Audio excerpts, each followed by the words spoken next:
Sir चलिए आगे बढ़ेंगे, कुछ एक डेटा हमारे दर्शकों के लिए लेकर आते हैं और सर से इस डेटा पर चर्चा करेंगे, हम भी बेहतर तरीके से समझेंगे। टॉप डेट फंड्स का बीते एक साल का प्रदर्शन देखते हैं। कौन से ऐसे डेट फंड्स थे जिन्होंने एक साल में बहुत ही कमाल की परफॉर्मेंस दी, जो मैं कह भी रही थी कि 17% तक के रिटर्न इन्होंने दिए। लिस्ट में सबसे ऊपर नाम है बैंक ऑफ इंडिया के क्रेडिट रिस्क फंड का, जिसने 17.06% के रिटर्न अपने इन्वेस्टर्स को बीते एक साल में दिए हैं। इसके बाद आदित्य बिरला सन लाइफ का क्रेडिट रिस्क फंड आता है 11.84% के return. DSP credit risk fund आता है 9 से 10% तक के रिटर्न इसने भी दिए। आईसीआईसीआई का क्रेडिट रिस्क फंड आता है 7 से 8% तक के रिटर्न इसने दिए। और निपॉन इंडिया का क्रेडिट रिस्क फंड यहाँ पर आता है 7.5% तक के रिटर्न इसने भी दिए हैं। सर, ये जो क्रेडिट रिस्क कैटेगरी है, इसको अगर हम बेहतर तरीके से समझना चाहें, क्योंकि डेट में तो अक्सर हमें यही लगता है और आम निवेशक को यही लगता है कि भाई 6 से 7% के रिटर्न मिल जाएंगे, मेरा जो पैसा है सेविंग्स अकाउंट में पड़ा है, इससे बेहतर मैं इसे डेट फंड में डाल दूं। लेकिन सर 17% तक के रिटर्न ये कैटेगरी ऐसे कैसे निकाल के दे रही है? देखिए, पहले तो मैं डेट के पॉइंट ऑफ व्यू से अगर बात कर रहा हूं यहाँ पे, तो इक्विटी में सबसे रिस्क वाली कैटेगरी कौन सी होती है Divya? Sir small cap fund. Right, तो डेट फंड्स में, डेट कैटेगरी में स्मॉल कैप जैसा ही क्रेडिट रिस्क फंड होता है जो सबसे रिस्क होता है। कैसे सर, मतलब क्या फंक्शनैलिटी क्या है इसकी, रिस्क रिटर्न रिवॉर्ड क्या है मतलब इसमें? देखिए, इसके अंदर क्या होता है कि जो डिफरेंट कॉर्पोरेट कंपनीज हैं इंडिया में, कोई पर्टिकुलर कंपनीज का रेटिंग होगा ए, कोई होगा AA, कोई होगा AAA, राइट। अभी ए अगर आ गया, या तो कोई कंपनी का BBB भी होता है, राइट, A- होता है, तो different categories, different credit ratings उनको दी जाती है। अभी जब क्रेडिट रेटिंग के पॉइंट ऑफ व्यू से देखेंगे, सबसे सुरक्षित होता है AAA और सबसे खराब होता है, आप मान के चलिए BBB या A- या ऐसे सब, राइट, सब अलग अलग डिफरेंट क्रेडिट रेटिंग दी जाती है। तो जो कॉर्पोरेट बॉन्ड फंड्स होते हैं या जो क्रेडिट रिस्क फंड्स होते हैं, वो ऐसे कंपनीज के पेपर्स, जो सिक्योरिटीज होती है, उसमें निवेश करते हैं, राइट। और हर एक जो कंपनी क्रेडिट रिस्क में होती है, AAA बहुत ही कम होते हैं पेपर्स क्रेडिट रिस्क फंड के अंदर। जो होते हैं अनुमान, अगर आप देखेंगे तो AA होते हैं, A- होते हैं या BBB होते हैं, ऐसे डिफरेंट टाइप क्रेडिट रेटिंग्स वाले पेपर्स होते हैं। तो जो सबसे कम रेटिंग यानी सबसे ज्यादा रिस्क वाला पेपर हो गया, राइट, ऐसा नहीं है कि वो डिफॉल्ट होगा, पर अगर हम देखें तो उसकी क्रेडिट क्वालिटीज जो है वो अच्छी नहीं है। तो उसका पूरा कॉम्बिनेशन, यानी मान के चलिए कोई भी क्रेडिट रिस्क फंड है, उसने 30, 40, 50, 60, 70 कंपनी में निवेश किया हुआ है। जैसे कोई पर्टिकुलर एक स्मॉल कैप फंड में 70, 80, 90 स्टॉक्स होते हैं, वैसे ही सेम चीज क्रेडिट रिस्क फंड में 60, 70, 80 कॉर्पोरेट कंपनीज के पेपर्स होते हैं जिन्होंने पैसा उठाया हुआ रहता है मार्केट में से, राइट। तो वो म्यूचुअल फंड वो पर्टिकुलर क्रेडिट रिस्क फंड में निवेश करता है और डिफरेंट क्रेडिट रेटिंग्स वाले पेपर्स में निवेश करता है। तो सबसे लोएस्ट रेटिंग वाला पेपर से लेकर हाई रेटिंग वाला पेपर होता है। हाई रेटिंग वाले पेपर्स बहुत कम होते हैं, लो रेटिंग वाले पेपर, और अगर आप देखें तो थोड़ा मीडियम रेटिंग वाले फंड क्रेडिट पेपर्स वो ज्यादा होते हैं। तो उसके वजह से ये हाई रिस्क हाई रिटर्न वाला फंड बनता है। और अगर थोड़ा सा मैं पीछे जाऊं तो ऐसे इवेंट्स हुए हैं डेट मार्केट्स में जहां पे ऐसे particular papers, credit risk funds, वो कहीं ना कहीं उसके जो कंपनीज वाले जो पेपर्स होते हैं, कहीं ना कहीं वो डिफॉल्ट हुए हैं, पैसे वापस नहीं मिले हैं। इसके लिए उसको सेग्रीगेट किया जाता है, अलग रखा जाता है, और फिर जब पैसा रिकवर होता है तब निवेशकों को वो पैसा वापस मिलता है, उसके पहले नहीं मिलता है। तो निवेशकों को ध्यान में रखना चाहिए, रिटर्न्स इसमें ज्यादा दिख सकते हैं, बट अगर इकोनॉमी खराब हुई या पर्टिकुलर वो कंपनी का सेक्टर खराब हुआ या कुछ ऐसी परिस्थितियां निर्माण हुई, उसके वजह से क्रेडिट रिस्क बहुत ही रिस्क वाले फंड होते हैं, उसका टेन्योर आपको जितना हो सके उतना ज्यादा रखना चाहिए। जैसे हम स्मॉल कैप में कहते हैं कि आपको 10 साल से ज्यादा का रखना चाहिए, सेम चीज क्रेडिट रिस्क फंड में भी होना चाहिए। 1 साल का रिटर्न या 2 साल का रिटर्न देख के क्रेडिट रिस्क फंड में निवेश नहीं करना चाहिए। अच्छा, ठीक है सर। लेकिन फिर कोई निवेशक क्रेडिट रिस्क कैटेगरी को चुनेगा ही क्यों? मतलब फिर तो वो इक्विटी के स्मॉल कैप में चला जाएगा। नहीं, देखिए, वैसे उसको एप्पल टू एप्पल कंपैरिजन नहीं कर सकते हैं। ये तो मैंने थोड़ा सा उदाहरण समझाने के पॉइंट ऑफ व्यू से दिया कि किस तरह से रिस्क लेवल होता है। देखिए, इक्विटी, जैसे मैंने बहुत ही शुरू में कहा दिव्या, कि ये दोनों वैसे देखने जाए तो इक्विटी और डेट या तो इक्विटी रखो या तो डेट रखो, ऐसा नहीं होता है। दोनों का इंपॉर्टेंस है अपने अपने पोर्टफोलियो के अंदर, और डाइवर्सिफिकेशन और asset allocation point of view से दोनों जरूरी होने चाहिए। ये सब्जेक्टिव है कि कितने कौन से लोगों में कितना एलोकेशन रखना चाहिए, वो बात अलग है। अभी अगर मैं ये कहूं कि आप क्रेडिट रिस्क को रिप्लेस कर दो स्मॉल कैप से, तो ये भी नहीं कर सकते।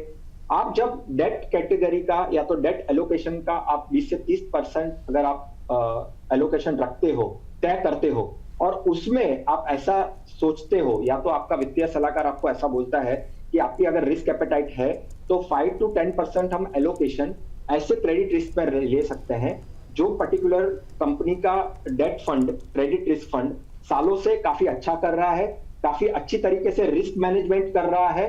अगर कुछ प्रॉब्लम हुआ है तो उसको सॉल्यूशन कितना जल्दी किया है, यानी रिकवरी कितनी जल्दी हुई है, और या तो ऐसे भी फंड्स अवेलेबल है कि जिसपे कभी कोई प्रॉब्लम आया भी नहीं है और अच्छे से चला रहे हैं, जिन्होंने AAA वाले पेपर्स ज्यादा रखे हैं अपने क्रेडिट रिस्क फंड में। तो ऐसे माहौल में अगर हम सोचेंगे, ऐसी बातों को सोचेंगे, तो डेफिनेटली क्रेडिट रिस्क बनता है।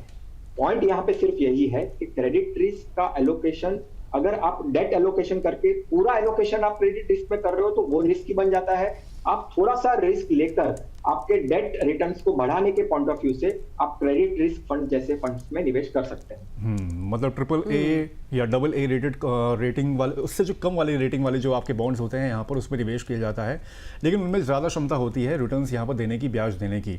लेकिन सर फिर यहाँ पर जो निवेशक हों वो किस तरह के यहाँ पर निवेशक इसमें एंट्री कर सकते हैं? मतलब एग्रेसिव रिस्की निवेशक ही ऑब्वियस बात है यहाँ पर एंट्री कर सकते हैं, क्योंकि ये डेट है, इसलिए मैं पूछ रहा हूँ कि मतलब क्या सिर्फ एग्रेसिव निवेशकों को यहाँ पर आना चाहिए इस पर्टिकुलर कैटेगरी में?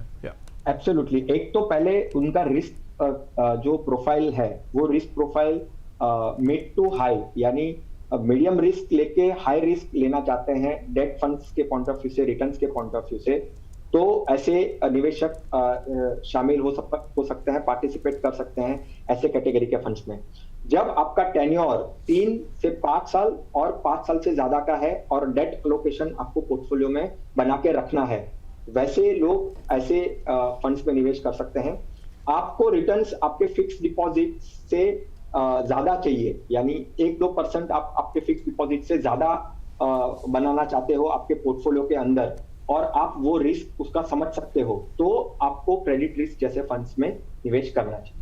ठीक है सर। चलिए, एक और दर्शक है हमारे, उनके सवाल की ओर बढ़ेंगे, लेकिन उससे पहले दर्शकों को बता दें कमेंट सेक्शन में आप लोगों के लिए काम रखा गया है। देखिए, आप लोगों के लिए एक पोल रखा गया है जिसका सवाल है, निवेश के लिए इक्विटी फंड बेहतर या फिर डेट फंड? चर्चा आप लगातार सुन रहे हैं, डेट पर हम कर रहे हैं, इक्विटी पर भी बातचीत लगातार हो रही है।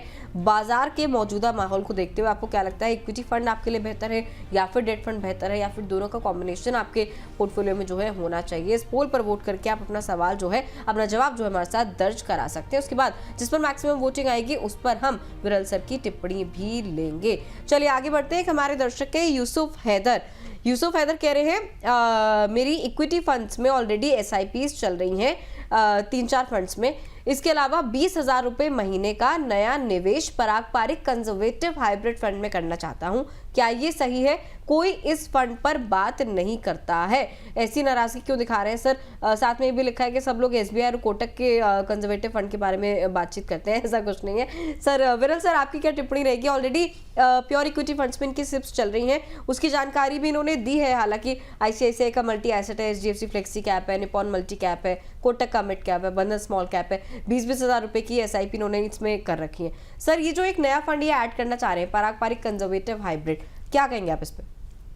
देखिए, ये पर्टिकुलर जो फंड है वो इक्विटी और डेट कॉम्बिनेशन का है, जिसमें आपका जो डेट का एलोकेशन है वो बहुत ही ज्यादा होता है और इक्विटी का एलोकेशन बहुत ही कम होता है। जैसे थोड़ी देर पहले दिव्या ने एक इक्विटी सेविंग्स फंड्स कहा, वहां पे भी यही चीज होती है, जहां पे डेट का एलोकेशन ज्यादा होता है, आर्बिट्राज रहता है और इक्विटी का कंपोनेंट रहता है। इसके अंदर ऐसे जो कंजर्वेटिव हाइब्रिड फंड होते हैं उसके अंदर सिर्फ डेट और इक्विटी होता है, उसके अंदर आर्बिट्राज नहीं होता है। तो अगर आपको डेट एलोकेशन करना है आपके पोर्टफोलियो में, आपको मार्केट की वॉलेटिलिटी से थोड़ा सा एक अलग तरीके से एलोकेशन रखना है आपके पोर्टफोलियो में, क्योंकि देखिए कंजर्वेटिव हाइब्रिड में भी इक्विटी का एलोकेशन होगा, कम होगा कंपैरेटिवली इक्विटी, हार्डकोर इक्विटी के पॉइंट ऑफ व्यू से, बट कहीं ना कहीं इक्विटी का पोर्शन होगा, डेट का पोर्शन सबसे ज्यादा होगा। जो आपको पोर्टफोलियो संतुलित करने में, डाउन साइड को प्रोटेक्ट करने में काम आएगा। तो अगर आपका टेन्योर यहाँ से 1 से 3 साल या 5 साल का है तो आप डेफिनेटली ऐसे फंड्स में निवेश करने का सोच सकते हैं। सर वैसे निवेशक जो डेट फंड्स चुने वो कौन से पैरामीटर्स यहाँ पर रखे हैं? जैसे कि आपने YTM बताया था यहाँ पर, इसके अलावा ड्यूरेशन हो गया, रिटर्न्स हो गए, या फिर क्रेडिट जो क्वालिटी होती है वो भी हो गए। इन 4 पैरामीटर्स में कौन सा बेस्ट पैरामीटर आपको लग रहा है, या फिर ये चारों पैरामीटर्स ही यहाँ पर देखने चाहिए हर एक डेट फंड चुनने से पहले?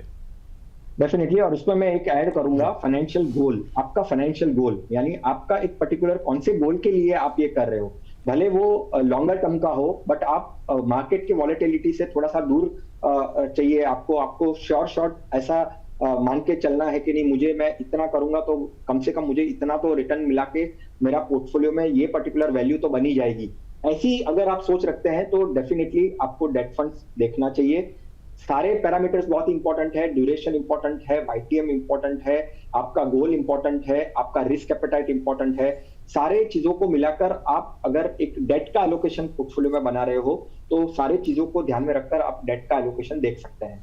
ठीक है सर, इसके अलावा आगे बढ़ेंगे। एक और हमारे दर्शक हैं मोहित जी, इन्होंने भी सवाल भेजा है। इन्होंने हमारी आज की जो चर्चा चल रही है उससे जुड़ा हुआ सवाल भेजा है। मोहित यादव जी जानना चाह रहे हैं कि मल्टी एसेट एलोकेशन फंड जो कि हाइब्रिड कैटेगरी के अंदर आता है उसमें से और बैलेंस एडवांटेज फंड में से कौन सा बेहतर है? दोनों मेरे ख्याल से हाइब्रिड कैटेगरी के अंतर्गत आने वाले फंड्स हैं। सर आपका क्या सुझाव रहेगा इन्हें अगर निवेश के लिए ऐसे पूछ रहे तो मल्टी एसेट एलोकेशन या फिर बैलेंस एडवांटेज? देखिए, दोनों का जो रिटर्न्स देने का तरीका है या दोनों का परफॉर्म करने का तरीका है वो बहुत ही अलग अलग है। जब हम मल्टी एसेट की बात करते हैं तो वो डिफरेंट एसेट्स में डालते हैं। डिफरेंट एसेट्स यानी इक्विटी हो गया, डेट हो गया, आर्बिट्राज हो गया, रियल एस्टेट हो गया, फॉरेन इक्विटीज हो गया, गोल्ड एंड सिल्वर हो गया, राइट। तो सभी जो एसेट क्लास अवेलेबल है इंडिया में वो सारे एसेट क्लास का मिश्रण होता है मल्टी एसेट फंड में।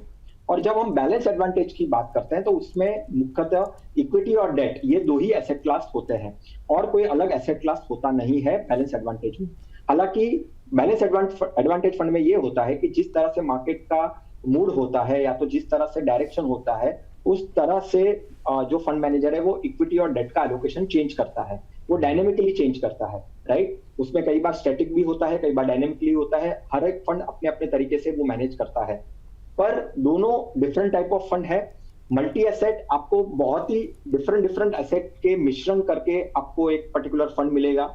और जो अगर हम कहें कि 2025 में अगर मार्केट ने नेगेटिव रिटर्न्स दिए इक्विटी फंड्स ने, वहां पे मल्टी एसेट ने काफी अच्छे रिटर्न्स दिए क्योंकि उसमें मिश्रण था गोल्ड का, सिल्वर का, डेट का और बाकी भी दूसरे डिफरेंट एसेट का।